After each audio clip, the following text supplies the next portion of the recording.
எவனோ ஒருத்தன் கொடுக்குறான். அப்ப நம்ம இங்க ஏன் வாழ்ந்துட்டு இருக்கோம், எதுக்கு இதெல்லாம் பண்ணிட்டு இருக்கோம்னா நம்மளை வச்சு இங்க ஒரு கேம் ஒன்று பிளே பண்ணிட்டு இருக்காங்க. இதுல ஃபுல்ஃபில்மெண்ட் பண்றதுக்கு ஆட்கள் தேவைப்படுது அவங்களுக்கு. அவனுக்கு விளையாடுற கேமுக்கு என்ன தேவைப்படுது, ஆள் தேவைப்படாது. நான் தான் கிடைச்சேன்னு கேட்காங்க. அவ்வளவு சேட்டை பண்ணியிருக்கோம்.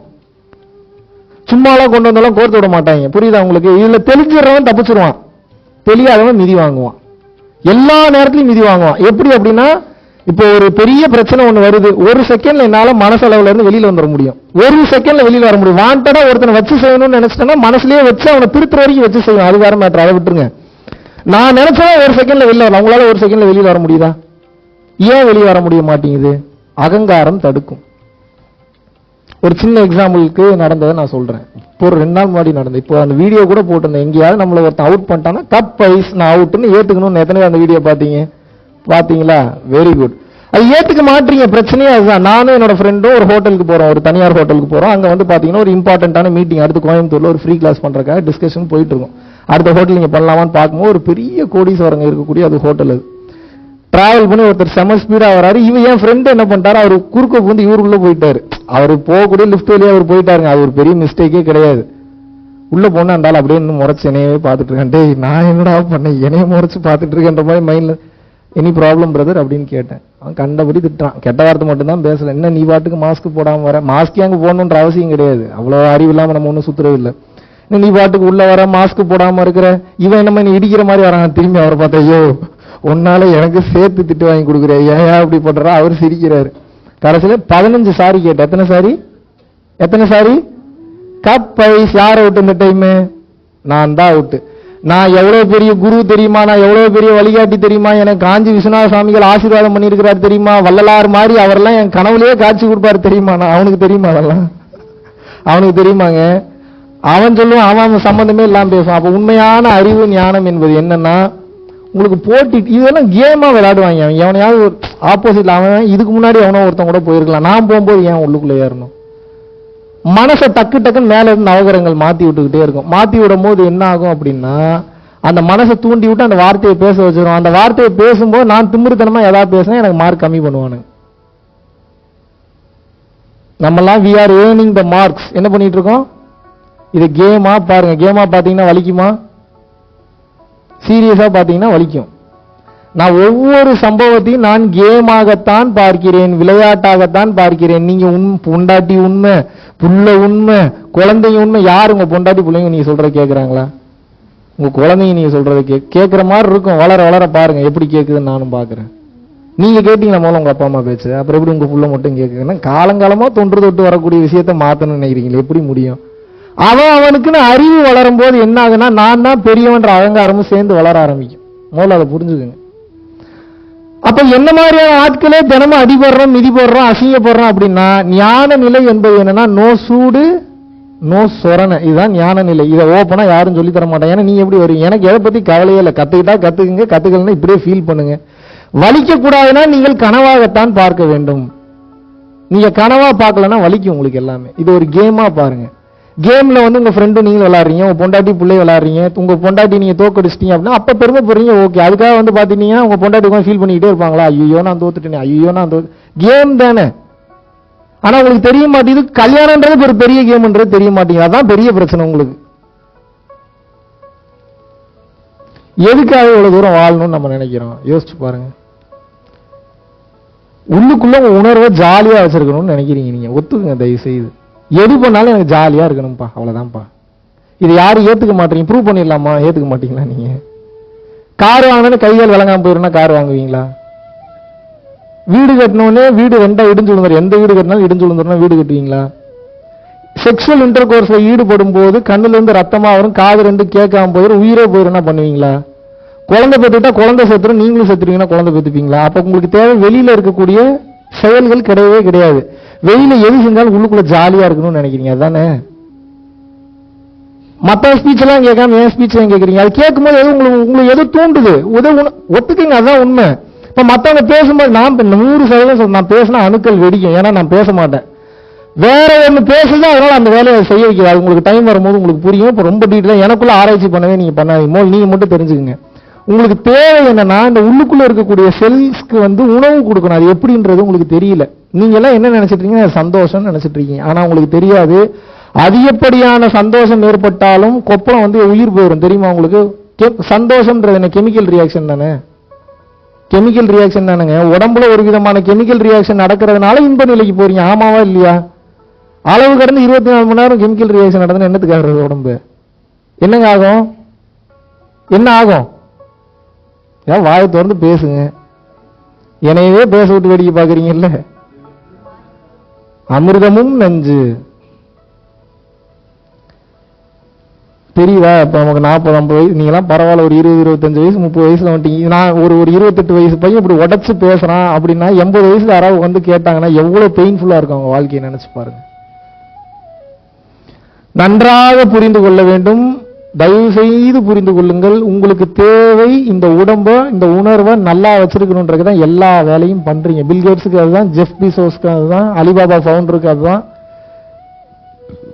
லட்சுமி மிட்டலுக்கு அதான், முகேஷ் அம்பானிக்கு அதான், யாரா இருந்தாலும் அதான். என்னன்னா, வெளியில ஒரு செயலை செஞ்சீங்கன்னா உள்ளுக்குள்ள உங்களுக்கு நல்லா இருக்கணுங்க. இல்லைன்னா இந்த செயலை நீங்க செய்ய மாட்டீங்க. ஏன்னா இந்த மொத்த உடலையும் இயக்குவது மனம் தானே. ஆமாவா இல்லையா?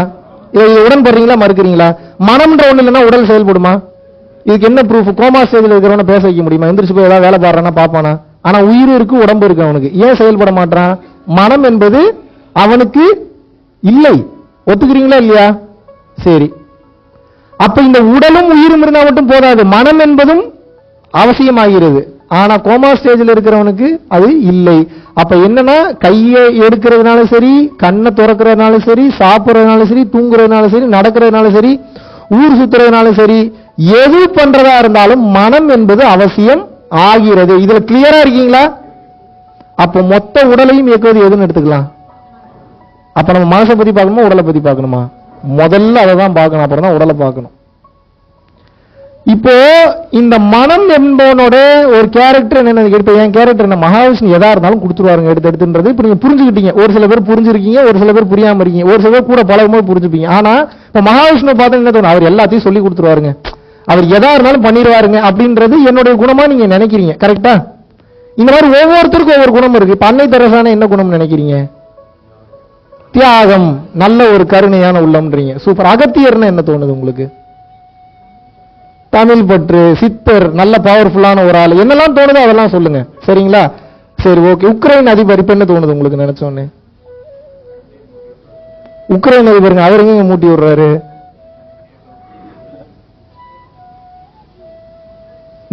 ஜியோ பாலிடிக்ஸ் இருக்கு, அது ரொம்ப பெருசா போனா இவர் தான் தப்பானவரா வர்றாரு. நம்ம போனா மேலாப்புல பாப்போம். நம்ம ஒவ்வொருத்தரும் நினைக்கும் போது ஒவ்வொன்று தோணுது. இந்த மாதிரி இந்த மனசுக்குன்னு ஒரு குணம் இருக்கு. எல்லா மனசும் ஒரே குணம் தான். உங்களுக்கு அது தெரிய மாட்டேங்குது. எனக்கு அதே குணம் தான், என் மனசுக்கு அதே குணம் தான், உங்க மனசுக்கு அதே குணம் தான், இவர் மனசுக்கு அதே குணம் தான். இங்க உட்கார்ந்துருக்கூடிய எல்லார் மனசுக்கும், இந்த உலகத்தில் இருக்கக்கூடிய ஒவ்வொரு மனிதனுடைய குணம் என்ன தெரியுமா? அப்ப அதை தெரிஞ்சுட்டா ஈஸியா ஃபார்முலாவை பிடிச்சிடலாம்ல. அது என்ன தெரியுமா குணம்? அந்த மனம் எதுக்கு விரும்பும் அப்படின்னா, நான் ஜாலியா இருக்கணும்னு மட்டும்தான் விரும்பும், வேற எதுவுமே அதுக்கு பிடிக்காது. அவன் ஒரு சுகவாசி. அவனுக்கு பேர் என்ன? நல்லா புரிஞ்சுக்கணும். அவனுக்கு பேர் என்ன? அவனுக்கு பிடிக்காத ஏதாவது கொடுத்தீங்கன்னா நடிப்பான், வெளியில நல்லா உள்ளுக்குள்ள சோகமாவே இருப்பான். அப்ப புரியுதா? முக்காவாசி பொண்டாட்டி பிள்ளைங்க ஏன் ஒரு மாதிரி வெளியில நடிச்சா ஏன் ஒரு மாதிரி சரியா இல்லாத மாதிரி, ஏன்னா அவனுக்கு வேணுங்கிற இன்பம் போய் கிடைக்கல. அது ஓப்பனா வாய் விட்டு கேட்கவும் முடியாது. அது ஏதாவது வேணா இருக்கலாம். டீப்பா போனா அதுவே ஆஃப் டே பேசணும். நான் இந்த உணர்வு நிலையே நான் சந்தோஷமா வச்சிருக்கணும்னு நினைச்சுக்கிட்டு இப்போ ஒரு நல்ல சென்ட்டை ஸ்மெல் பண்ணுங்க அப்படின்னா எப்படி இருக்கு? சூப்பரான ஒரு ஃபிராக்ரன்ஸ் ஒன்று ஸ்மெல் பண்ணுங்கன்னா உங்களுக்கு எப்படிங்க இருக்கும்? மூக்கு வழியாக வரக்கூடிய அந்த ஸ்மெல்ல நல்லா உணர்றீங்க, ஒரு சுகம் தருது. அது சாக்கடை மோந்து பாருங்கன்னா மோந்து பார்ப்பீங்களா? நீங்க தெரிச்சு ஓடிறீங்க. அது உங்களுக்கு தப்பான ஒரு உணர்வை கொடுக்காது, உங்களுக்கு பிடிக்கல. ஆமாவா இல்லையா? சரி, உங்களை அழகா ஒரு மசாஜ் பண்ணக்கூடிய ஒருத்தவங்க வச்சு நல்ல ஆயுர்வேதிக் மசாஜுங்க, நல்லா உங்களுக்கு பிடிச்ச மாதிரி ஒவ்வொரு பாடி நல்லா ஃப்ரீ பண்ணி மசாஜ் பண்ணி விட்டா எப்படி இருக்கும் உங்களுக்கு? பனைமட்டை வச்சு வெளுன்னு வெளுத்தா எப்படி இருக்கும் உங்களுக்கு? எப்படிங்க இருக்கும்? எப்படி இருக்கும்? சரி, நல்லா சூப்பரா ஜிலேபி, ஜாங்கிரி, குலோப் ஜாமுன் கொடுத்தா எப்படி இருக்கும் உங்களுக்கு? நல்லா இருக்கும்ல? நல்லா இருக்குமா நல்லா இருக்காதா? நல்லா குண்டூர் மிளகாய் காய வச்சு நல்லா அரைச்சு 1 கிலோ சாப்பிடுங்கன்னு எப்படி இருக்கும் உங்களுக்கு? ஐம்புலன் எதுல எடுத்தாலும் இப்படித்தான். இந்த ஐம்புலன் வழியாக வெளியில இருந்து டேட்டா உள்ள ஒரு மோல், அதை புரிஞ்சுக்குங்க. மெய், வாய், கண், மூக்கு, செய், அவ்வளவுதான். உலகத்தை இதுல அடக்கிடலாம். இதை தெரிஞ்சிருச்சுன்னா இது என்னன்றது தெரிஞ்சிருப்ப. புரியுதா உங்களுக்கு? எல்லாமே உள்ளுக்குள்ளதான் இருக்கு. வெளியிலேயே தெரிஞ்சீங்கன்னா என்ன கிடைக்கும்? மெய், உடம்பு, சுகமா இருக்கணும். சுகவாசி எவன் இந்த புலன் வழியாக எவன் அனுபவிக்கிறான்? மனம் அனுபவிக்கிறான். அவன் ஒரு விளங்காதவன். அவன் இப்படித்தான் கடைசியில ஒரு கட்டத்துக்கு நான் தப்பா போறேன், நீ திருத்தன அவனே பேசிட்டு இருப்பான். எவ்வளவு ட்விஸ்ட் பாருங்க. முதல்ல நான் வீணா போறேன்னு ஃபீல் பண்றது அவன் தான். ரொம்ப தூரம் நான் தப்பா போயிட்டு நினைக்கிறேன், கொஞ்சம் திருத்து அப்படின்னு இவன் தான் சொல்லுவான். சரி அவனை திருத்துற அவனே தான் அவனை திருத்துவான். அவனை திருத்தும்போது எனக்கு இது பிடிச்ச மறுபடியும் அதுக்கே போறேன்ட்டு போவான். இது எப்படி ஜெயிப்பீங்க இந்த கேம்? நீங்க நல்லா புரிஞ்சுக்கணும். மெய் உடம்பு தொட்டா சுகமா இருக்குங்க. ஓங்கி அடிச்சா ஐயோ நான் வரமாட்டேங்க. ஏன்? அந்த சுகம் உங்களுக்கு தேவைப்படுது. வாய் டேஸ்ட், குண்டூர் மிளகா மேட்ரு, ஸ்வீட் மேட்ரு ஞாபகத்தில் இருக்கா? அதுவும் டேஸ்டா இருந்தா தான், பிடிச்சமா இருந்தா தான் ஏத்துப்பான், இல்லைன்னா ஏத்துப்பானா? கண் பார்க்கக்கூடிய பாரு நல்லா அழகா சூப்பரா ஒரு மாளவிகா மோகனன் மாதிரி ஒரு அழகான ஒரு பொண்ணை பார்த்தா சூப்பருங்க அப்படின்னு பாப்பீங்க.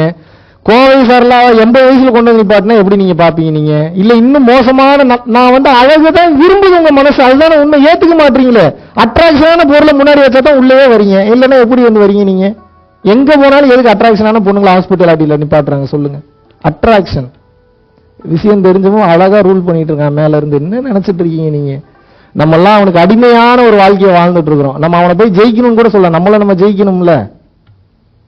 கண் விஷுவல்ஸ் அழகா இருக்கணும். நேச்சரா இருந்தாலும் அழகா இருந்தா தான் பாப்பீங்க. கசா முசான்னு கன்றாவியா கேவலா அசிங்கம் அப்படி இருக்கிறவங்களும் ஒருத்தவங்களுக்கு பிடிக்கும். இந்த சனியோட பாதிப்பு உச்சத்துல இருக்கிறவனுக்கு அந்த மாதிரியான இடத்துல தான் படுத்தா தூக்கம் வரும். தெரியுமா உங்களுக்கு? அவன் கட்டத்தை பார்த்தா சொல்லிடலாம் சனி எங்க நீச்சத்துல இருக்கா உச்சத்துல இருக்கான்னு கண்டுபிடிச்சிட்டா. அவன் வீட்டை போய் பாருங்க, எழுதி தரேன். நீச்சம் ஆயிடுச்சு அப்படின்னா அவன் இடம் நல்லாவே இருக்காது. அப்படிப்பட்ட இடத்துல படுத்தாதான் அவனுக்கு தூக்கம் வரும். ஏன்? சனி கிரகம் என்றது அந்த மாதிரியான ஒரு கிரகம். குப்பை கூலங்கள் தூசி இருக்கக்கூடிய ஒரு கிரகம் அது. நவகிரகத்தையும் பஞ்சபூதத்தையும் மனுஷனையும் எப்படி எப்ப உங்களுக்கு ரிலேட் பண்ண தெரியுதோ பிரபஞ்சத்தோட எல்லா ரகசியமும் ஒவ்வொன்றா தெரிஞ்சிடும். அவ்வளவுதான் மேட்ரு. ஏன்னா வெளியில இருக்கக்கூடிய பிரபஞ்சத்தை வச்சுதான் மனிதனையே முதல்ல வடிவமைச்சிருக்காங்க. அதை முதல்ல நீங்க தெரிஞ்சுக்கணும். கண் பார்க்கக்கூடிய பார்வையும் நல்லா பார்த்தாதான் உங்களுக்கு ஜாலியா இருக்கு. தப்பு தப்பா பார்த்தா ஏத்துக்க முடியுதா? கேவலமான ஒரு பார்வையை பார்த்தா ஏற்க முடியுதா உங்களால? மூக்கு ஸ்மெல்லும் ஃப்ராக்ரன்ஸ் மாதிரி இருந்தா தான் ஏத்துக்க முடியும். சாக்கடையே நம்மளால ஸ்மெல் பண்ண முடியல. செவி நல்ல வார்த்தைகளா கேட்டுக்கிட்டே இருக்கணும். வந்ததுல உங்களை அசிங்கமா திட்டிட்டு இருக்கணும். உட்காருவீங்களா அவ்வளவு நேரம்? நீங்க யாராவது உட்காருவீங்களாங்க? அப்ப என்ன நான் உங்களுக்கு என்ன தேவை? இந்த மொத்த உடம்பும் மறந்துடுவோம். ஏன்னா மனம் தான் தேவைன்ட்டு நான் மனசுக்கு டேட்டா அனுப்புறது இந்த ஐம்புலன். மெய், வாய், கண், மூக்கு, செவி, காது. இந்த ஐம்புலனும் அப்ப வெளியில இருக்கக்கூடிய மெட்டீரியல், இதுல இருந்து உள்ள போறக்கூடிய அந்த கடத்தக்கூடிய அந்த பொருள் தான் மனம். இவனுக்கு என்ன தேவைன்னா சுகம் தேவை. இவனுக்கு என்ன தேவை? ஒத்துக்குங்க முதல்ல. நீங்க ஒத்துக்கலன்னா உங்களுக்கு ஞானம் வராது, சத்தியமா வராது. சுகம்னா நீங்க தப்பான சுகம்னு நினைக்காதீங்க. எந்த விதமான சுகமாக இருந்தாலும் இதுக்கு தேவை. இப்ப தெரியல ஏன் அடிக்ஷன்ல இப்ப நமக்கு தெரியும் குடிச்சா என்னங்க இவ்வளவு கேவலமா இருக்கு, இவ்வளவு கன்றாவியா இருக்கு, இவ்வளவு நாத்தமா, எப்படித்தான் என் புருஷனை குடிக்கிறானே தெரியலங்க. அவருக்கு நல்லா தெரியும் அவருக்குமே ஸ்மெல்லு பிடிக்காதுன்னு. கொஞ்ச நேரம் ஸ்மெல்ல போத்துட்டோம்னா அப்படியே காணாம போயிடுவார் கொஞ்ச நேரத்துல. ஏன்னா இங்க எவனுக்கு ரியாலிட்டியில வாழ்றதுக்கு யாருக்கு பிடிக்குது? எல்லாருக்கும் காணாம போகணும்னு தான் ஆசை. ரியாலிட்டியில இருந்தா பெயின், வலி, வேதனை, கஷ்டம். ரியாலிட்டியை விட்டு அடுத்த தன்மைக்கு போகும்போதுதான் ஒருத்தன் ஜாலியாவே இருக்கிறான். ஏன் வந்து பொண்டாட்டி முகத்தவே பார்க்க முடியும், டெய்லியும் குடிச்சிட்டு போறான். ஏன்னா அவனுக்கு பழக மாட்டேங்குது. அப்ப என்ன குடிக்க அடிமையாயிடுறான். இங்க எதுவுமே ஒரு பொருளை பார்த்துக்கிட்டே இருந்தீங்கன்னா போர் அடிச்சிருங்க. இவ்வளவுதாங்க கான்செப்ட். அப்ப என்ன? எல்லாத்துக்கும் இதுதான் உங்களுக்கு கேம். உங்களுக்கு வச்ச கேமே அதுதான். படைச்சு அனுப்பும் போது மனசுன்ற உன்னை கொடுப்பேன். மனசு உனக்கு கையால தெரியல அப்படின்னா நீ தப்பான வாழ்க்கையை தான் வாழ்வே, இஷ்டத்துக்கு போக, அடிபடுவே, மிதிபடுவேன்றது ரூல். இதை நாங்க கண்டுபிடிச்சிட்டோம். இதை நாங்க கண்டுபிடிச்சதுக்கு அப்புறம் என்ன பண்றோம்? இது நாள் வரைக்கும் என்னைய முன்னாடி வச்சு நீ ஓடுன்னு என் மைண்ட் என்னை ஓட வச்சுட்டு இருந்தது. இப்ப நான் என்ன பண்றேன்? மூக்கு நாங்க அதையும் இதையும் போட்டு கடிவாளத்தை போட்டு இப்ப நான் சொல்றதான் நீ கேட்கணும், ஓடு. இப்ப வேற மாதிரியான மேஜிக் எல்லாம் பண்றான். அப்பப்ப கன்வின்ஸ் பண்றக்கா வருவான். இன்னைக்கு ஒரு நாள் மட்டும் இதை பண்ணிடலாம், பிச்சிருவேன் எப்படி வசதி அப்படின்னு. சரி ஓகே கேட்க மாட்டேன். வருவான் கடை சாகிற வரைக்கும் அவுட் பண்றதுக்கு ட்ரை பண்ணிக்கிட்டே இருப்பான். ஒரு செகண்டா திரும்ப மாட்டான் அவன். அப்ப என்னன்னா உங்களை ரூல் பண்ணிட்டு இருக்கக்கூடிய மைண்ட நீங்கள் எப்படி ரூல் செய்வது என்று கற்றுக்கொள்ள வேண்டும். எத்தனை பேருக்கு புரியுது? இல்லாட்டினா இந்த வாழ்க்கையை வாழ்ந்து பிரயோஜனமே கிடையாது. ஏன் புரிஞ்சுக்க மாட்டீங்க? முக்காவாசி குடும்பத்துல, முக்காவாசி இந்த கண்ட்ரீஸ்ல வரக்கூடிய பிரச்சனைகளுக்கு என்ன காரணம் அப்படின்னா அன்புன்னு போறீங்க, அப்புறம் அட்டாச்மெண்ட் சிக்கிக்கிறீங்க. அன்புலயே நிக்க மாட்டேங்குது. அன்புனா இது உங்க புருஷன் எங்க போயிட்டு வந்தாலும் போன் பண்ணி கேட்க கூடாதுதான் அன்பு. ஏன்? நம்பிக்கை அந்த அளவுக்கு இருக்கணும். இருக்குதா அப்ப உங்களுக்கு? நீங்க வேற தம்பி சும்மா இருங்க தம்பி, என் புருஷனை கூட்டி போய் கிளம்புறான், இப்பவே எனக்கு வந்து டார்ச்சரை தாங்க முடியல, நான் கண்டுக்காம முட்டேன்னா ஏதோ போய் என்னென்னமோ பண்ணிடுவாருன்ற அளவுக்கு திங்கிங் போகுது. ஆனா உங்க திங்கிங் எப்படி நிக்க மாட்டேங்குது? அப்படி போனாலும் என்ன உயிரா போயிட போது, இந்த பிரச்சனையை கொஞ்ச நாள் நம்ம டீல் பண்ணி பார்ப்போம்னு எத்தனை பேர் நினைச்சீங்க நீங்க? நல்லா புரிஞ்சுக்குங்க. இந்த மனசுக்கு என்ன தேவைன்னு நான் சொன்னேன் சொல்லுங்க கொஞ்சம். மனசுக்கு தேவை என்ன? சுகமா இருக்கணும். பெரும்பாலான குடும்பங்கள்ல சண்டை வர்றதுக்கு மெயினான காரணம், பெண்கள் கோச்சுக்கிறதுக்கு கடுப்பாகிறதுக்கு காரணம் என்னன்னா ரிப்பீட்டேஷன் அண்ட் இரிட்டேஷன். இது முதல்ல தெரிஞ்சுக்கணும் கணவன்மார்கள். ஒரே வேலை 24 மணி நேரம் நீங்க செய்யணும். வீட்டை விட்டு வெளியில வந்தா ஒரு 4-5 விதமான காட்சி பொருள்கள், கண்ணுக்கு உங்களுக்கு புலன்களுக்கு இன்பம் கிடைக்குது, ஸ்மெல்லுக்கு உங்களுக்கு இன்பம். வீட்டிலே இருக்கிறவங்களுக்கு என்ன புலனுக்கு என்ன இன்பம் கிடைக்குது உங்களுக்கு? அப்ப இன்பம் குறையுது வீட்டில் இருக்கும்போது. அந்த புலன்கள் வழியாவே ஏறக்கூடிய இன்பம் அவங்களுக்கு கிடைக்கிறது இல்லை. கிடைக்காம பிள்ளைய பாக்குறாங்க, புருஷனை பாக்குறாங்க, சமைக்கிறாங்க, துவைக்கிறாங்க, துணி காய போடுறாங்க, மறுபடியும் வந்து தூங்குறாங்க. போதா குறைக்கு இதெல்லாம் பண்ணி முடிச்சா வீட்டில் வந்து நம்ம திட்டு வேற. ஒரு சில குடும்பத்தில் இப்படியும் இருக்கும், ஒரு சில குடும்பத்தில் அப்படி இருக்கும். இருக்கிற ஃபேக்டை மட்டும் புரிஞ்சுக்குங்க. இப்ப என்ன ஆயிடுதுன்னு வந்து கேட்டீங்கன்னா, நன்றாக புரிந்து கொள்ளுங்கள். வீட்டில் நாம் வாழும்போது நம்மளுடைய எண்ணம், நம்மளுடைய நோக்கம், சிந்தனை, செயல் எல்லாமே வீட்டை வளர்க்கணும்ன்றதுல உங்களுக்கு இருக்கு. ஆனா அந்த உயிருக்கு தேவைன்ற ஒண்ண நம்ம பார்க்கவே இல்லை. ஒரு நாய் இருந்தா அதுக்கு பசிக்குன்னு தோணுது உங்களுக்கு. பசி மட்டும்தான் ஒருத்தனுக்கு தேவையா இருக்குமா? உங்களை கல்யாணம் பண்ணிட்டா காலம் ஃபுல்லா உங்களுக்கு உழைச்சு கொட்டணும்ன்ற அவசியம் என்ன இருக்கு அவங்களுக்கு? அந்த உயிர் அந்த கர்மாவை கழிச்சுக்கிறக்கா வந்திருக்கு. இந்த ஜென்மத்துல நீங்க ஆம்பளையா பிறந்திருக்கலாம், போன ஜென்மத்துல அவங்க பொம்பளையா பிறந்திருக்கலாம், இல்ல அவங்க ஆம்பளையா பிறந்திருக்கலாம், இல்ல வந்து நாயா பேயா கூட பிறந்திருக்கலாம். புல்லாகி பூடாகி பாம்பாய் தேலாய் கணங்களாகி அசுரராய் பல் மிருகமாகி நான் போயிட்டே இருக்கிறார். இன்னும் போனா பாட்டே அவ்வளவு பெருசா இருக்குது. அது பாட்டு பாடி முடிக்கிறதுக்கு 1/2 மணி நேரம் ஆகும் போல. இப்பிறவி போய் எப்பிறவி வாய்க்குமோன்றாங்க. இப்ப மனித பிறவியை விட்டுறாதீங்கப்பா, அது கிடைக்கிறதே கஷ்டம்ப்பா. அரிது அரிது மானிடராய் பிறத்தல் அரிதுன்றாங்க. யாரு? ஔவையார் சொல்றாங்க. இங்க பாருங்க, இதான் பிரச்சனை. எல்லாமே தெரியுது நமக்கு, ஆனா என்ன எதையும் ஃபாலோ பண்ணல. இதுதான் ஒரே ப்ராப்ளம். ஒரு வார்த்தையை நம்ம ஃபாலோ பண்ணியிருந்தோம்னா உயர்ந்த நிலைக்கு போயிடும். உங்களுக்கு எனக்கு ஒரே டிஃபரன்ஸ் தான் சொல்லட்டுமா? என்னோட நீங்க அறிவாளிங்க. நானே சொல்றேன், நான் புக்கு படிக்கிற பழக்கமே கிடையாது.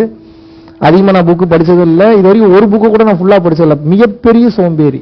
But I am so proud of it. ஏன் அப்படின்னா, ஒரு மிகப்பெரிய சோம்பேறியால் தான் ஒரு செயலை விரைவாக எப்படி செய்து முடிப்பது என்று குறுக்கு வழி ஈஸியா கண்டுபிடிக்க முடியும். அப்படி கண்டுபிடிச்சதான் பரம்பொருள் யோகம். எப்படி வசதி உங்களுக்கு? Addiction towards a healthy thing is a right thing. நீங்க அடிக்ஷன் ஆகணும். எதுல? நல்ல விஷயத்தில் அடிக்ஷன் ஆக வேண்டும். நான் எதுல அடிக்ஷன் ஆயிட்டேன்? டீகோட் பண்ணி எப்படி கண்டுபிடிக்கிறதுல அடிக்ஷன் ஆயிட்டேன். முருகப்பெருமானோட அருள்னால, வள்ளல் பெருமானோட அருள்னால, காஞ்சி விஸ்வநாத சுவாமி அருள்னால இது நடந்துட்டு இருக்கு. ஆனா நீங்க என்ன தெரிஞ்சுக்கணும்? இந்த உண்மையை நாம் கற்றுக்கொள்ளும் வரை 100% நாம் வாழக்கூடிய வாழ்வு பயனற்றது, வீணானது. எத்தனை பேர் இதை ஏத்துக்கிறீங்க இன்னைக்கு? நீங்க வள்ளல் பெருமானே சொல்லியிருக்கிறார், நான் சொல்லல. கற்றது அனைத்தும் பொய்யே அப்படிங்கிறார். நீ என்ன ராக்கெட் சயின்ஸ் படிச்சிருந்தாலும், எவ்வளவு பெரிய PhD முடிச்சிருந்தாலும், எவ்வளவு பெரிய இஸ்ரோ சயின்டிஸ்ட், நாசா சயின்டிஸ்டா இருங்க, கற்றது அனைத்தும் பொய். என்ன இருக்கிறதான கண்டுபிடிச்சிங்க, வேற எதை கண்டுபிடிச்சிங்க? புதுசா கிரியேட் பண்ண மாதிரி கண்டுபிடிக்கிறீங்க. உண்டது அனைத்தும் மலமே, சாப்பிட்டதெல்லாம் மலமா போயிருச்சுங்கிறார். எப்படி? கற்றது அனைத்தும் பொய்யே, உண்டது அனைத்தும் மலமே, படியாத படிப்பை சொல்லி தருகிறோம் வம்மீன் அப்படின்னு. படிக்காத படிப்புப்பா. நீ பிறந்ததுல சாகிற வரைக்கும் இந்த புலன்களுக்கு இன்பம் கொடுக்கறதுக்காக தான் ஓடிக்கிட்டே இருக்கிறேன்றாரு. வீடு கட்டுறீங்க எதுக்கு? 4 பேர் வந்து புகழணும் உங்களை. ஏன் சின்ன வீடா கட்டினா ஏத்துக்க மாட்டீங்களா? நீங்க அப்படியே சின்ன வீட்டுல இருக்கிறதுனால இருக்கலாம், ஆனா உங்க மனம் ஏத்துக்க மாட்டேங்குது. வீடு கட்டுறது தப்புன்னு சொல்ல. வீடு கட்டினா ஒரு 4 பேர் வந்து புகழணும்னு நினைக்கிறீங்க. ஒரு கார் வாங்கினா 4 பேர் வந்து புகழணும்னு நினைக்கிறீங்க. ஆக மொத்தம் உங்களோட மொத்த இன்பத்தை யார் கையில கொடுத்துருக்கீங்கன்னா, ஆப்போசிட்ல வரவன் போறவங்க கிட்ட பூரா உங்க ரிமோட் இருக்கு. அவன் சேனல்ல மாத்திரம் நீங்க மாறிக்கிட்டே இருக்கீங்க. இப்ப நீ கோவப்படு அப்படின்னு திட்டி விட்டானா கோவப்படுறீங்க. இப்ப எனக்கு கோவப்படுறது பிடிக்கல, இப்ப நீ சிரின்னு ஏதாவது ஜோக் சொன்னா சிரிக்கிறீங்க. உங்க கண்ட்ரோல் யார்கிட்ட இருக்கு? ஊர்ல இருக்கிற எல்லார் கையிலையும் இருக்கு, உங்ககிட்ட இல்ல உங்க கண்ட்ரோல். எவ்வளவு ஒரு மோசம். நான் ஏதோ தவறாதுன்னு சொல்றேன் நானு. நம்ம அப்படி எப்பேற்பட்ட ஒரு வாழ்க்கையை வாழ்ந்துட்டு இருக்கோன்றது தெரியுதா? நான் இவ்வளவு உண்மை இன்னும் நான் பேசலாம், இன்னும் 2 நாள் பேசலாம், அவ்வளவு கண்டென்ட் இருக்கு. ஆனா ஒண்ணு இல்லைன்றதான் மேட்ரு. ஆனா புரிஞ்சுக்கங்க, இவ்வளவு உண்மை வெளியில சொல்லாம நான் பாலிஷ்டாவே எப்படி பேசி உங்களுக்கு உண்மையை புரிய வைக்க முடியும்? ஏதாவது புரிய வைக்க முடியுமா? பாலிஷா பேசினா ஏதாவது புரியுமா உங்களுக்கு? இவ்வளவு நாள் எல்லாரும் பாலிஷா தான் பேசுறாங்க, என்ன கத்துக்கிட்டீங்க நீங்க? ஆழ்ந்த உண்மையை நீங்கள் தெரிந்து கொள்ள வேண்டும் என்றால் ஆழ்ந்த அவமானங்களுக்குள் செல்ல வேண்டும். இன்னைக்கு தெரிஞ்சுக்க. முதல்ல அவமானத்தை ஏற்கும் மனிதனுக்கு கடவுள் பக்கத்திலே வரமாட்டார். ஏன்னா அகங்காரத்துக்கு தான் அவமானம். உங்களுக்கு அவமானம், நீங்க ஆத்மாங்க, உங்களுக்கு என்னங்க அவமானம்? அது பரிசுத்தமானது, இறைவன் கிட்ட இருந்து வந்தது. அது அதனுடைய ஆற்றலே வேற லெவல். நீங்க தான் அதுதான் நீங்க. சுப்பிரமணி, மகாவிஷ்ணு, குபேரன், அவர் இவருன்னு இருக்கிற அது இல்ல, அது நீங்கன்றது அதுன்றது நீங்க. ரொம்ப குழப்பறணும். அதுக்கு பேர் வைக்காதீங்க, ஊர் வைக்காதீங்க, டிசைன் வைக்காதீங்க, வடிவம் வைக்காதீங்க, ஷேப் வைக்காதீங்க, எதுவுமே வைக்காதீங்க. அதுக்கு பேர் என்ன? அது எதா வேணா எடுத்துட்டு போகுது. அதனாலதான் அது மிளிரும், அது ஒளிரும்பாங்க நான் சித்தர்கள். ஏன்னா அவங்களுக்கே தெரிய மாட்டேங்க அது என்னதுன்னு. இறைவன் சொன்னாலும் தப்பு. ஏன்னா இப்ப இறைவன்ற வார்த்தை ரிப்பீட்டட் ஆகி போய் ஏதோ எங்கேயோ உங்களால ஆசீர்வாதம் பண்ணிட்டு இருக்கிறான்னு நினைச்சிட்டு இருக்கீங்க நீங்க. இந்த ஷேப்பே இந்த கையில காஸ்மிக் எனர்ஜி வாங்கி இந்த கையில கொடுக்கறதா மனிதனே பண்ண முடியாது. நம்மளே பண்ணலாம். ரெய்கி ஹீலிங் முடிச்சவனே பண்ணலாம். இதுக்கு பண்றதுக்கு எதுக்கு கடவுள் உங்களுக்கு? அப்போ நல்லா நீங்க புரிஞ்சுக்கணும். இன்னைக்கு ஒரு விஷயத்தை நல்லா உணர்ந்துடணும். தயவு செய்து உங்கள் திருவிடுகளை பிடித்து கேட்டுக்கொள்கிறேன். அவமானப்படுவதற்கு நீங்கள் தயாராகி விடுங்கள். எப்போது வேண்டுமானாலும் எது வேண்டுமானாலும் நிகழலாம். டெய்லி நான் குறைஞ்சது ஒரு இடத்துல 2 இடத்துலயாவது அவமானப்படுத்தப்படுவேன்.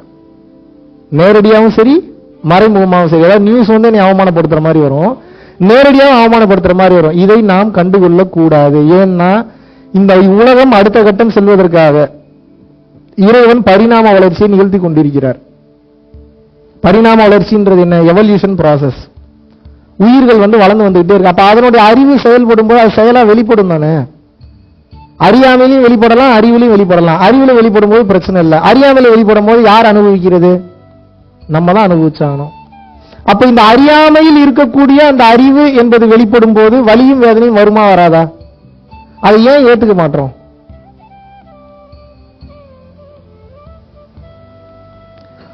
நீங்கள் வலியிலேயே கவனம் செலுத்திக் கொண்டிருந்தீர்கள் என்றால் உங்களுக்கு வலிதான் அதிகம் எடுக்கும். If you focus on the pain you will get more hurt. Instead of it focus on the lessons you will get என்லைட்டன்ட்ன்றாங்க. எத்தனை பேருக்கு புரியுது இந்த மேட்டர்? கிளியரா சொல்றேன், புரிஞ்சுக்குங்க. நீங்கள் காயத்தின் மீதே கவனம் செலுத்திக் கொண்டிருக்கிறீர்கள் என்றால் உங்களுக்கு வலியும் வேதனையும் மிக மிக அதிகமாக இருக்கும் காலகாலத்துக்கும். நீங்கள் காயத்தின் மீது உங்களது கவனத்தை செலுத்தாதீர்கள். அதில் என்ன பாடத்தை கற்றுக்கொண்டீர்கள் என்று அந்த பாடத்தின் மீது கவனத்தை செலுத்துங்கள். நீங்கள் ஞானி ஆகி விடுவீர்கள். இப்ப எத்தனை பேருக்கு புரியுது? நமக்கு பிரச்சனை என்ன அப்படின்னா, காயத்தவே பார்த்துட்டு இருக்கிறோம், ஆனா அதுல இருக்கக்கூடிய பாடத்தை பார்க்கவில்லை. சரி, பாடத்தை நம்ம ஒரு சில பேர் கத்துக்கிட்டாலும் ஒரே நாள்ல வாழ்க்கை மாறணும்னு நினைக்கிறீங்க. எப்படி மாறும்? 60 வருஷம் 70 வருஷம் ஒரு வாழ்க்கையை வாழ்ந்துட்டு, 30 வருஷம் 40 வருஷம் ஒரு வாழ்க்கையை வாழ்ந்துட்டு, பல செயல்களை செய்துட்டு 10 நாள் அன்னதானம் போட்ட தம்பி ஒரு ரிசல்ட் வரல, நிறுத்திட்டேங்கிறான். இவனுக்கு ரூட்டை நம்ம காட்ட தான் முடியும். நானே கூட சேர்ந்து நடக்க முடியுமா? நானு ஒவ்வொருத்தவங்க ஒவ்வொரு டிசைன்ல கர்ம வினையை செஞ்சு வச்சுட்டு வந்திருக்கீங்க. ஏன் சித்தர்கள் பாத்தீங்கன்னா எல்லாரும் ஏன் ஏத்துக்க மாட்டாங்க? ஏன்னா நல்லா தெரியும் மறுபடியும் அவன் சேட்டை பண்ணுவான். இவனை சூஸ் பண்ணாலும் இவனால இந்த சமூக நல்லா புரிஞ்சுங்க பிரதர். உங்களை இறைவன் சூஸ் பண்ணா உங்களால இந்த சமூகத்தை ஒரு 10 பேருக்கு உபயோகமாக இருந்தா உங்களை செலக்ட் பண்ணுவார், எல்லாம் செலக்ட் பண்ண மாட்டார். இவன்ட்ட ஒரு பொருளை கொடுத்தா ஒரு 100 பேருக்கு போய் பத்திரமா சேருன்ற நம்பிக்கை இருந்தா தானே நீங்களே அப்பதானே கொடுத்து அனுப்புவீங்க. கொடுக்கறத முதல்ல கரெக்டா கொண்டு போய் சேப்பான லட்சக்கணக்கில் பணம் கொடுப்பீங்கன்னா எப்படி கொடுப்பீங்க? உங்களுக்கே எவ்வளவு அறிவு இருக்கும்போது அவருக்கு எவ்வளவு அறிவு இருக்கும்? இந்த பொருளையும் இந்த பக்குவத்தையும் இந்த ஞானத்தையும் இவன்கிட்ட கொடுத்தா இவன் மிஸ்யூஸ் பண்ண மாட்டான் அப்படின்ற தன்மை இருந்தா தானே அவங்க அந்த நம்பிக்கையை கொடுப்பாங்க. நம்பிக்கையோட அந்த பொருளை கொடுப்பாங்க. இவன்கிட்ட கொடுத்தா எப்படி மிஸ்யூஸ், இதை எப்படி கால்குலேட் பண்றாங்க? உங்களோட எப்படி உங்க சிபில் ரெக்கார்ட்ஸை செக் பண்றாங்கன்னா அந்த மாதிரி மேல ஒரு டீம் இருக்காங்க. இவங்களுக்கு வேற என்ன, கர்மா பேலன்ஸ் ஷீட்டை செக் பண்ணுவாங்க. எத்தனை பேருக்கு இவன் உதவி பண்ணியிருக்கான், எந்த மனநிலையில பண்ணியிருக்கான், எப்படி எல்லாம் பண்ணியிருக்கான். அதான் எக்ஸாம்னு சொன்னேன் இல்லையா? இப்ப நாளை பின்ன எனக்கு ஏதோ ஒரு அட்டமா சித்தி ஒன்று கொடுக்குறான்னு வச்சுக்கோ, சும்மா ஒரு எக்ஸாம்பிளுக்கு சொல்றேன். ஏதோ ஒரு சித்தி வருது, கண்ணில் பார்த்தோன்னு எரிக்கிற பவர் வந்துருன்னு வச்சுக்கோ, சும்மா ஒரு எக்ஸாம்பிளுக்கு சொல்றேன், வந்துருது அப்படின்னா, இப்போ அந்த லிஃப்ட் நடந்த மேட்டர் சொன்னால கோயம்புத்தூர் போயிருந்தப்போ நடந்ததுங்க அப்படின்னு. இவன் பண்ண வேலைக்கு நான் ஒரு பக்குவமற்ற ஒருத்தனா இருந்தா இவனுக்கு என்ன கொடுக்குன்னு யோசிச்சாங்கன்னா, வேணும்னே இவனை ட்விஸ்ட் பண்ணி விடுவோம், இவனுக்கு கோவம் வருதான்னு பார்ப்போம் அப்படின்னு சொல்லி டெஸ்ட் பண்ணுவாங்க. டெஸ்ட் பண்ணும்போது சாரி சார் நான் தப்பு பண்ணா நான் எதுக்கு 15 சாரி கேட்கணும்? கேட்டாலும் இப்ப நான் பாஸ். ஒருவேளை நான் கோவப்பட்டிருந்தேன் கடுப்பாயிருந்தேன் அப்படின்னா இப்போ கண்ணால பார்த்தோன்னே எரிக்கிற பவரை நமக்கு கொடுப்பாங்களா? இவன்கிட்ட கொடுத்தா ஊர்ல இருக்கிற எல்லாத்தையும் எரிச்சிருவான். நினைப்பாங்களா மாட்டாங்களா? இப்ப தெரியுதா நமக்கு ஏன் நம்ம ஒரு விஷயத்த பண்ணணும்னு நினைச்சா அது ஏன் அமைய மாட்டேங்குதுன்ற உண்மை இப்ப புரியுதா? ஏன்னா இதுக்கு முன்னாடி உங்களுக்கு கொடுத்தது நீங்க சரியா பயன்படுத்தல. நீங்க உடனே கேட்கலாம், நீங்க நல்லா யோசிச்சு பாருங்க, உங்களுக்கு நல்ல ஆழமான மனசுல உங்களுக்கு நல்லாவே தெரியும், ரொம்ப கிளியரா தெரியும். நம்ம இதுக்கு முன்னாடி நாம் நமக்கு கொடுத்த பொருட்களை மிகச் சரியாக பயன்படுத்தவில்லை. புரியலையா உங்களுக்கு? சொந்த பந்தத்தை கரெக்டா பயன்படுத்தல, அம்மா அப்பாவை கரெக்டா பயன்படுத்தல, கிடைச்ச வாய்ப்புகளை பயன்படுத்தல. எனக்கு தெரிஞ்சல ஒருத்தருக்கு விளங்காதவன், பேர் சொல்ல விருப்பம் இல்லை எனக்கு. சனி பகவான் ஆட்சியில் இருக்கிறப்போ அவரே நீதிக்காரகன். அவரு எவ்வளவு நீதி நேர்மை நியாயம் பேசுவார். அவர்கிட்ட இருந்து அந்த ஆட்சி பொம்மை நல்ல சனி கொடுக்க எவர் தடுப்புன்ற மாதிரி வேற லெவல்ல பணம் கொடுப்பாரு. அவரு கொடுக்கறது கொடுத்து வேடிக்கை பார்க்கறது, என்ன பண்றான்னு. சும்மா அவங்கள பொறுத்த கலர் பேப்பர் தானுங்க. உங்களுக்கு தானங்க கோடி கோடியா போனோம், அவங்களுக்கு என்ன வெறும் கலர் பேப்பர் தானே. சும்மா அப்படி அடிச்சு விட்டு வேடிக்கை பார்த்தா உருப்படியா அதை வச்சு தொழில் பண்ணி மேல எப்படி முன்னேறதுன்னு நினைக்கிறேன். அவனே அத்தனை வருஷம் கஷ்டப்பட்டு வீடு வாசல்லாம் வித்துட்டு நீங்க நல்ல தன்மைக்கு வந்திருக்கான். மறுபடியும் அப்புறம் அந்த பணத்தை வச்சு நான் பார் ஆரம்பிக்கிறேன், அதை ஆரம்பிக்கிறேன், இதை ஆரம்பிக்கிறேன், இன்னும் ஒரு 100 பேரை கொல்ற பிளான போட்டீங்கன்னா என்ன ஆகும்? எந்திரிக்க முடியாத அளவுக்கு சனி பகவான் படுக்க வைத்து விட்டார். ஏன்? கொடுத்தவருக்கு எப்படி படுக்க வைக்கிறதுன்னு தெரியாதா? இதெல்லாம் ஏத்துக்கிற கொஞ்சம் கஷ்டமா தான் இருக்கும். சத்தியத்தின் பாதையில் நீங்கள் நிற்கவில்லை என்றால் நீங்க அடி வாங்குற அடி ஒவ்வொன்றும் மிகப்பெரிய லெவல்ல இருக்கும். எத்தனை பேருக்கு புரியுது? இது ஏற்றுக்கொள்வதற்கு கொஞ்சம் வலிக்குமானா இதுதான் உண்மை. ஒவ்வொரு செகண்ட் விழிப்புணர்வா இருக்கணும்ன்ற ஏன் இப்ப புரியுது? அந்த ஆளுங்க எவன் என்ன டெஸ்ட் வைக்கிறாங்கன்னே தெரியாது. என்ன அப்ப எப்படி ஒவ்வொரு சூழ்நிலையிலும் இன்னொரு உயிர் கஷ்டப்படாம நம்ம நடந்துக்கிறது பேர் தான் சத்தியம். இந்த சத்தியமும் நேர்மையும் நீதியும் எப்ப அதிகமாகுதோ உங்களுக்குள்ள, நீங்க இறைவனை தேடி போகவே தேவையில்லை. ஃபார்முலாவே இதுதான். ஒருவனுக்கு இறை நம்பிக்கையே இல்லை என்றாலும் பரவாயில்லை, பிறருக்கு கொடுத்து உதவ வேண்டும் என்ற தான தர்ம சிந்தனை மட்டும் வந்துவிட்டது என்றால், கொடுத்து ஓ கூட வேணாமா, கொடுத்து ஓன்ற சிந்தனை உண்மையா வரணும். வந்துவிட்டது என்றால் இவன் இறைவனை தேடி போக தேவையில்லை, இறைவன் இவனை தேடி ஓடி வந்து விடுவார்ன்றாங்க. எப்படி இருக்கு? அகத்தியர் பெருமான் அருள் வாக்குங்க, நான் சொல்ல. இது எப்படின்னா, இறைவன் ஓடி வந்து விடுவாரோ, ஓடி வந்து உங்களை வேடிக்கை பார்த்துட்டே இருப்பாரா? உயிரை கொடுப்பாரு. எப்படி? உயிரை கூட என் பிள்ளைய என்ன மீறி தொடரா பார்க்கலாம் நிப்பாரு முன்னாடி. ஏன்? அவன் பிள்ளைய ஆயிட்டீங்க. இப்ப நீங்க ஸ்பெஷல் குழந்தை ஆயிட்டீங்க. எல்லாரும் கடவுளின் குழந்தைகள் தான். கடவுளுக்குன்னு செல்ல குழந்தைங்க இருக்க மாட்டாங்களா? இருப்பாங்களா மாட்டாங்களா? அப்ப எப்போ நானும் உங்களை மாதிரி சேட்டை பண்ணிட்டு தெரிஞ்சவன் தான். இந்த அருணகிரி மன்னாருக்கு மேலே நீங்க எல்லாம் பெரிய சேட்டை பண்ணிருக்க போறீங்க. அவருக்கு மேலேயே நீங்க எல்லாம் பெரிய இதா இருந்திருக்க போறீங்க. பெரிய பெரிய திருடர்கள் எல்லாம் ஞானிகளா மாத்திருக்காங்க. பெரிய பெரிய அவமானம் செஞ்சவங்க எல்லாம் ஞானியா மாத்திருக்காங்க. நமக்கெல்லாம் வாய்ப்பு இருக்கு. ஆனா பிரச்சனை என்னன்னா, நாம் யாரும் ஏற்றுக்கொள்வதற்கு தயாராக இல்லை. எப்போ நம்ம ஏத்துக்கிறோமோ, நம்ம செய்யறது தப்புதான், நம்ம இவ்வளவு நாள் புருஷனை மிதிச்சிட்டோம், பொண்டாட்டியை மிதிச்சிட்டோம், இதை பண்ணிட்டோம், அதை பண்ணிட்டோம், இதை மதிக்கல, அதை மதிக்கலன்னு எப்போ நீங்க உணர்ந்து விடுகிறீர்களோ, அப்போ உங்களுக்கு மன்னிப்பு என்பது இறைவன் கொடுத்து விடுவார். எத்தனை பேருக்கு புரியுது?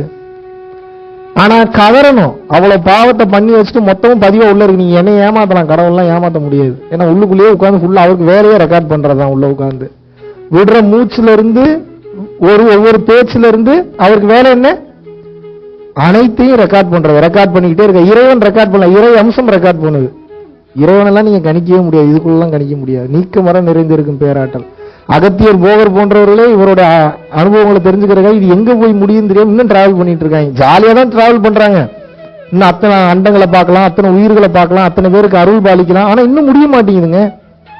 நீங்க நினைச்சிட்டு இருக்கீங்க நம்ம மனித பிறவி, நம்மளாம் மனிதன் நினைச்சீங்கன்னா 2 minutes condolences for you, ஆழ்ந்த இரங்கல்கள். ஏனென்றால் கேப்டன் மார்வெல் மாதிரி நம்ம எந்த அண்டத்துக்கு வேணாலும் போகலாம், எங்க இருந்து வேணாலும் வரலாம். மறை சித்தி குளிகை, அட்டமா சித்து, அனிமா, லகிமா, கரிமா, மகிமா, பிராப்தி, பிரகாமியம், வசித்துவம், ஈசத்துவம், அணுவை போல சிறியதாகுதல், மலையை போல பெரியதாகுதல், காற்றை போல லேசாகுதல், கனமாகுதல், பஞ்சபூதங்களையும் தன்வயப்படுத்துதல், நவகிரகங்களை தன்வயப்படுத்தல், இந்த மாதிரி ஏகப்பட்ட சித்திகளை ஒவ்வொரு மனிதனும் பெற்றிருந்தார்கள். நல்லா புரிஞ்சுங்க. ஆத்மாக்கு அவ்வளவு சக்தி இருக்கு.